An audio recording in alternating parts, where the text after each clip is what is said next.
নমস্কার, জয় ইস্ট বেঙ্গল। কাল রাতে কার্লোস কুয়াদ্রাত সপার্ষদ কলকাতায় এসে হাজির, সঙ্গে সাউল ক্রেসপো। যেটা অনুমান করা যাচ্ছিল, স্বাভাবিকভাবেই সেটা ঘটেছে। তো এখন যে বিষয়টা সেটা হচ্ছে ইস্ট বেঙ্গল জনতার মনে যে প্রশ্নটা এখন ঘোরাফেরা করছে সেটা হচ্ছে সিক্সথ ফরেনার কি হবে, মানে সিক্সথ ফরেন যে সেন্টার ব্যাক হবে, যার মিডফিল্ডে রোল থাকবে, সেই খেলোয়াড়টা কি হবে, ভারতীয় মিডফিল্ডার নেওয়া যাচ্ছে কি যাচ্ছে না, এবং ভারতীয় সেন্টার ব্যাক পজিশনে কোনো খেলোয়াড় নেওয়া যাচ্ছে কি যাচ্ছে না।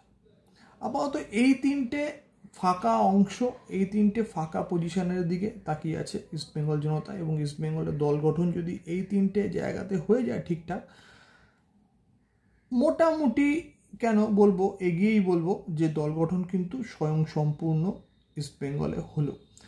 বিশেষ করে তখন যখন আমরা একটা কোর টিম ধরে রাখতে পেরেছি এই প্রথমবারের জন্য এত ভালোভাবে।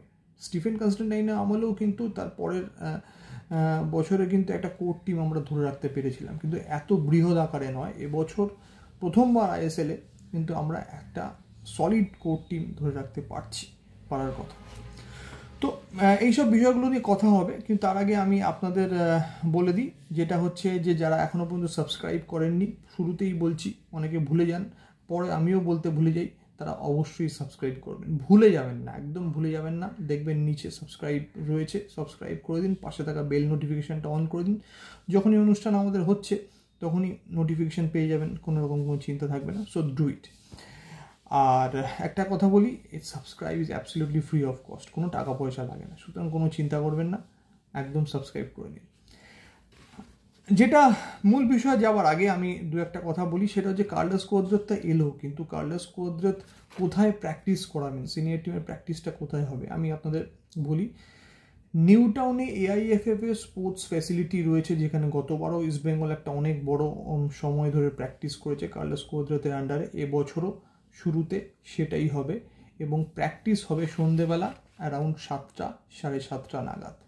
ক্লিয়ার করতে পারলাম আশা করি। নিউ টাউনে এআইএফএফ এর স্পোর্টস ফ্যাসিলিটিতে আপাতত অনুশীলন হবে এবং সন্ধেবেলার দিকে প্র্যাকটিস হবে ফ্লাড লাইটে। পরপর দুটো ডার্বির একটা পরিস্থিতি তৈরি হয়েছে। কীরকম ব্যাপারটা সেটা হচ্ছে যে দেখুন, সিএফএল এর ডার্বি তো মোটামুটি আমরা জানি। সিএফএল এর ডার্বি কবে হচ্ছে? 13 তারিখে সিএফএল এর ডার্বি হবে, 13ই জুলাই, আর কিছুদিনের পরে। অলরেডি সিএফএল স্টার্ট হয়ে গেছে। আমাদের প্রথম ম্যাচটা আমরা দেখলাম, দারুণভাবে আমরা জিতলাম। বাকি মহান স্পোর্টিং ক্লাব দুটো ম্যাচ খেলে ফেলেছে, এমবিএসজি প্রথম ম্যাচ খেললো।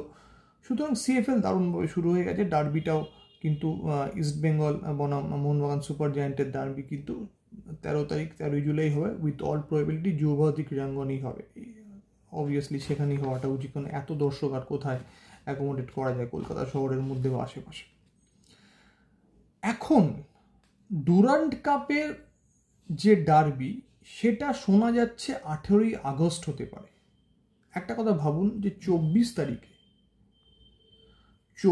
তারিখে কিন্তু আমাদের এএফসির 24 নয়, আমি বললাম যে 14 তারিখে, 14ই আগস্ট কিন্তু আমাদের এএফসির খেলা রয়েছে অল্টিন আইজারের সঙ্গে যুবভারতী ক্রীড়াঙ্গনে। তার 4 দিন পরে ডার্বি ম্যাচ, মানে ডুরান্ডের derby, East Bengal versus Mohun Bagan super giant. এইটা কি ঘোষিত? না, এটা ঘোষিত নয়।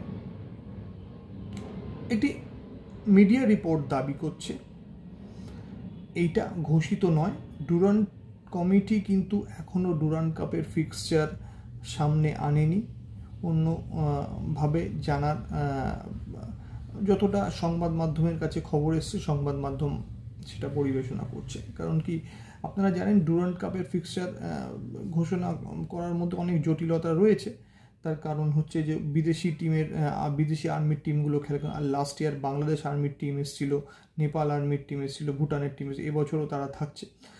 এইসব বিষয়গুলো থাকে। তো কিছু টেকনিক্যালিটিস থাকে, সেনাবাহিনীর টুর্নামেন্ট, তো সেদিক থেকে দেখতে গেলে একটু সময় লাগবে। ডুরান্ট কমিটি নিশ্চয়ই ফিক্সচারটা ঘোষণা করবে, কিন্তু যেটা আপনি বলতে পারেন, যেটা মোটামুটি মিডিয়া রিপোর্টসে যা অনুমান করা হচ্ছে, যেটা হতে পারে, হওয়ার সম্ভাবনা রয়েছে, সেটা হচ্ছে 18ই আগস্ট ইস্টবেঙ্গল বনাম মোহনবাগান সুপার জায়ান্টের ডার্বি, অবভিয়াসলি যুবভারতী ক্রীড়াঙ্গনেই হওয়ার কথা। ঠিক আছে, তার আগে 14ই আগস্ট কিন্তু আমরা এএফসির কোয়ালিফায়ার খেলতে নামছি ওই একই মাঠে। এই হচ্ছে বিষয়। এবার যদি ডার্বি হয়, obviously East Bengal versus Mohun Bagan super জায়ান্টের যখন খেলা হচ্ছে, তখন তারা একই গ্রুপে থাকবে, সেটা বলাই বাহুল্য। সেটা ভারতীয় ফুটবলের সব থেকে বড় বিজ্ঞাপনটা এখন এটাই, সুতরাং সেটা থাকতেই হবে। এছাড়া ডাউনটাউন হিরোজ এবং ইন্ডিয়ান এয়ারফোর্স ওই গ্রুপ এতে থাকবে বলে শোনা যাচ্ছে। গ্রুপ বিতে মডার্ন স্পোর্টিং থাকছে, ব্যাঙ্গালোর থাকছে, ইন্টারকাশি, ইন্ডিয়ান নেভি থাকতে পারে বলে শোনা যাচ্ছে। সেটা আমি আবার বললাম, প্রকাশিত নয়, এটা যা সংবাদ মাধ্যম একটি যা দাবি করছে সেটা তার উপর ভিত্তি করে বললাম। আচ্ছা, এবার যে বিষয়টা কথা বললাম, দেখুন প্রথম কথা হচ্ছে যে এই তিনটে ডিপার্টমেন্টে, মানে এই তিনটে পজিশনে যেটা বলতে চাইছি, যে বিদেশি সেন্টার ব্যাক, একজন ভারতীয় সেন্টার ব্যাক এবং ভারতীয় মিডফিল্ডার, এই তিনটে পজিশনে আমার যতদূর ধারণা এবং যতদূর খবর রাখছি, এই তিনটে পজিশনে ইস্টবেঙ্গল খেলোয়াড় নিতে পারবে বলে আমার মনে হয় না। শিওর শট একটা পজিশনে আসছে, অ্যানাউন্সমেন্ট কিছুদিন পরেই হবে, সেটা হচ্ছে সেন্টার ব্যাক, বিদেশি সেন্টার ব্যাক, যিনি মিডফিল্ডেও ভালো গুরুত্বপূর্ণ ভূমিকা গ্রহণ করেন। বিভিন্ন দিক থেকে বিভিন্ন নাম আসছে, ঘোরাফেরা করছে ইতিমধ্যে, আপনারা জানেন। ল্যাটিন আমেরিকান প্লেয়ারের কথা শোনা যাচ্ছে, আবার কেউ বলছেন ইউরোপিয়ান হতে পারে। তো এই ধরনের আনঅথেন্টিক বিষয়গুলো নিয়ে কথা বলে লাভ নেই, গুজব নিয়ে কথা বলে লাভ নেই। যেটা হবে সেটা অবশ্যই হবে, কিন্তু আমার ধারণা ইস্টবেঙ্গলে এই বিদেশি 1 মাস ম্যাচ প্র্যাকটিস যাতে পায়, সেই চেষ্টা করা হবে এএফসির আগে, কিন্তু সেটা পারা যাবে বলে আমার মনে হয় না, যদি না একেবারে শুরু থেকে হয়ে থাকে। হয়ে গিয়েছে আমার ধারণা, মোটামুটি ভেতর হয়তো হয়ে গিয়েছে। তো সেই থেকে দেখতে গেলে ব্যাপারটা কীরকম হবে, যদি হয়ে গিয়ে থাকে অ্যানাউন্সমেন্টটা কেন হচ্ছে না, এইসব প্রশ্নগুলো তো থাকবেই। তো সেটা একটা দিক হতে পারে। দ্বিতীয় হচ্ছে দুটো ভারতীয় পজিশন, একটা হচ্ছে সেন্টার ব্যাক পজিশন, একটা সেন্ট্রাল মিডফিল্ড পজিশন বা সিডিএম পজিশন। সিডিএম পজিশন ইসবার অনেক দিন ধরে একটা প্লেয়ার খুঁজছে, ভরসার মতো প্লেয়ার খুঁজছে। Hitesh Sharma unsuccessful deal, Sahil Tavora unsuccessful deal, Apuia unsuccessful deal. সুতরাং এই জায়গাতে ইস্টবেঙ্গল কোনো রকমের কোনো প্লেয়ার পাচ্ছে না। এই জায়গাতে মুবাসির রহমানের থেকে যে খেলাটা ইস্টবেঙ্গল আশা করেছিল, মুবাসির কিন্তু সেইটা দিতে পারেনি, তাই জন্যই এই পরিস্থিতিটা তৈরি হয়েছে। তো যেটা মনে হচ্ছে ইস্টবেঙ্গল হয়তো সাকসেসফুলি মিডফিল্ডার ডিলটা সিল করতে পারবে। কে নাম হতে পারে এক্ষেত্রেও সেটা বলা মুশকিল, তবে আমার যতদূর ধারণা কোনো তারকা যাদেরকে আপনারা অনুমান করছেন সেরকম কোনো নাম নয়, অবশ্যই সেরকম কোনো নাম নয়। প্রতিভাবান কোনো খেলোয়াড়ই হবেন, যিনি যার ট্র্যাক রেকর্ড ভালো, সেটা আই লিগ থেকে হওয়ার সম্ভাবনাটা বেশি। আইএসএল থেকে যদি হয়ে যায় কিছু বলার থাকবে না, বাট আই লিগ থেকে হওয়ার সম্ভাবনাটা বেশি। সেন্টার ব্যাক পজিশনে এক্ষুনি বলা মুশকিল। আপনারা যেসব নামগুলো অনুমান করেন, ধরুন অ্যালেক্স সাজি বলুন বা মাকান ছোটে বলুন, মাকান ছোট না সরি অ্যালেক্স সাজি বলুন বা নিম দর্জি তামাং বলুন। দেখুন অ্যালেক্স সাজির বিষয়টা আমি এইটুকুনি বলতে পারি যে হায়দ্রাবাদের এই পরিস্থিতির জন্য অনেকটাই দায়ী। হায়দ্রাবাদকে ঠিক করতে হবে সে প্লেয়ার সেল করবে কি করবে না। এর থেকে আর কোনো আপডেট এই জায়গাতে নেই, আপডেট হয় না, রোজ তৈরি হয় না। সুতরাং আমার মনে হয় যে অ্যালেক্স সাজির ব্যাপারটা এখানেই ঝুলে আছে। ইস্টবেঙ্গলের কি আর কোনো রিসার্চ নেই? অবশ্যই আছে। কালকেই আমরা ইস্টবেঙ্গল আড্ডায় আলোচনা আমরা করেছিলাম যে শ্রীনিধির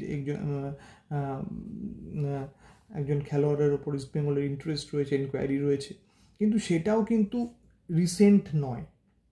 আমি আপনাদের কালকেই বলেছিলাম সেটাও কিন্তু রিসেন্ট নয়। রিসেন্টলি ইস্টবেঙ্গল কী করছে সেন্টার ব্যাক পজিশনের জন্য, সেইটা কিন্তু এখনও ধোঁয়াশার জায়গাতে রয়েছে। গুরসিমরাত রয়েছে, লালচুংনুঙ্গা রয়েছে, আমাদের রিজার্ভ টিমে রয়েছে মনতোষ চাকলাদার, বাথালা সুনীল।